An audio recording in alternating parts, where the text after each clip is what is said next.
Oh, hi there. It's me. It's it's Mr. Can't figure out where the fuck to put his camera. That's what they call me these days. Hey, what's going on? I was relaxing and reclining, and then I was like, oh, I saw Ocean's 8. I should probably give my thoughts on that, huh? So here you go.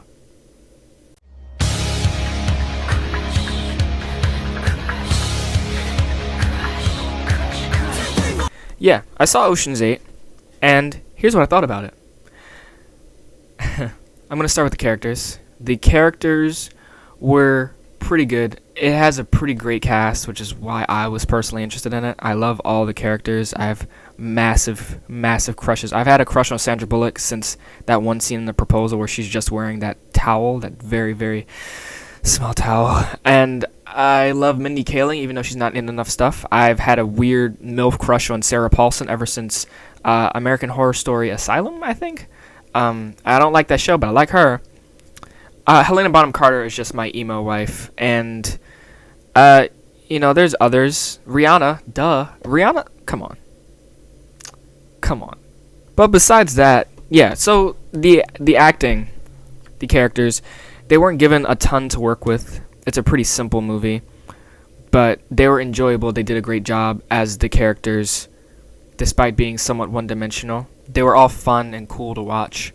I've always hated the word fun in regards to like a movie review or a criticism because it doesn't really mean anything to me. A movie can be fun, but what does that mean? But this was, it was a simple, fun, pleasant, entertaining movie. I'm going to move right on to the writing. The writing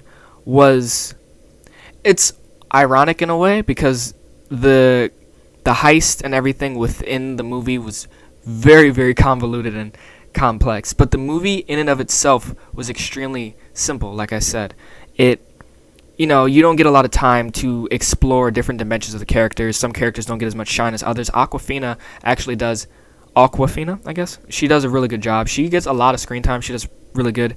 Mindy doesn't get a ton of screen time. She's like the diamond cutter, so that's essentially what she does. She's just in the background cutting diamonds. Everyone does a little bit here and there, but it's mostly about Sandra Bullock and Cate Blanchett. So, if you're expecting more out of the other characters, or even them, you don't really get to see different shades of these characters. You don't get to see, it's not going to get deep is the point. Like, it's very surface level kind of entertainment. But that being said, it's great surface level entertainment.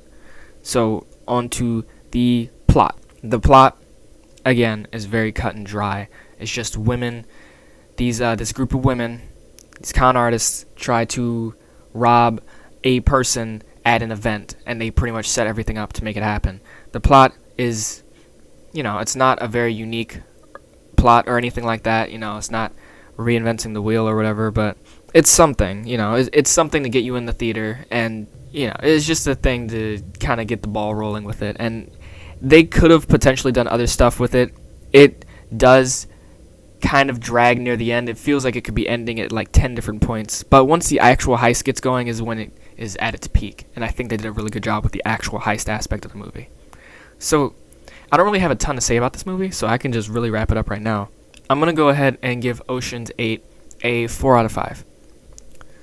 Like I said, it's not a particularly deep movie. You don't get to see many different dimensions of the characters. The writing isn't very complicated. It's very cut and dry, but it's extremely entertaining. And what it does well, it does extremely well. And I don't think they're trying to do anything crazy. I don't think they're trying to do anything particularly fresh or inventive, but they do it really well. They handle their great cast and their simple story with ease, and I think it's entertaining, and I think it's worth seeing in the theaters because the music is really good, the editing is really good, so it all comes together in a very fun to watch kind of movie. They do very much kind of hammer it down that this is its own thing, and don't expect any references or anything else to the other movies. This is its own thing, whatever. But yeah, so that's essentially it. I've never seen any other Ocean's movie. I only saw this because I love all the actresses enough to kind of just go into a movie completely blind. And I love to very satisfied.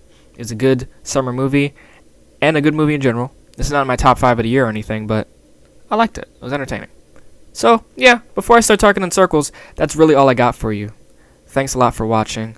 I was planning on seeing American Animals today, but I just didn't feel like it. So, I don't know. My next movie might be The Incredibles. I think it's definitely going to be The Incredibles. So, look forward to that review very soon. Thanks a lot for watching. Like, comment, subscribe if you have a movie you want me to see. Oh, speaking of which, someone in the comments of one of my previous videos wanted me to see Hereditary. And I know I'm saying that I'm accepting, like, fucking requests for movies and shit too, and I am. But that movie spooked me. It just spooked me really, really hard. So I read the entire Wikipedia article, and I'm not watching that. That movie's fucked up. That movie looks like a fucked up movie that I wouldn't enjoy very much. And I'm sorry. I'm sorry, it's not gonna happen. But I am accepting requests if you want to hear my thoughts on certain movies. But y'all don't pay me. I can't do this. I can't put myself through that for 2 hours straight. That just feels like I wouldn't get any pleasure out of that movie whatsoever. And I'm a sucker for like a happy ending, and that movie is just not. It's just miserable. So yeah. Thanks again for watching, guys. And I'll get to the BTS shit and everything soon.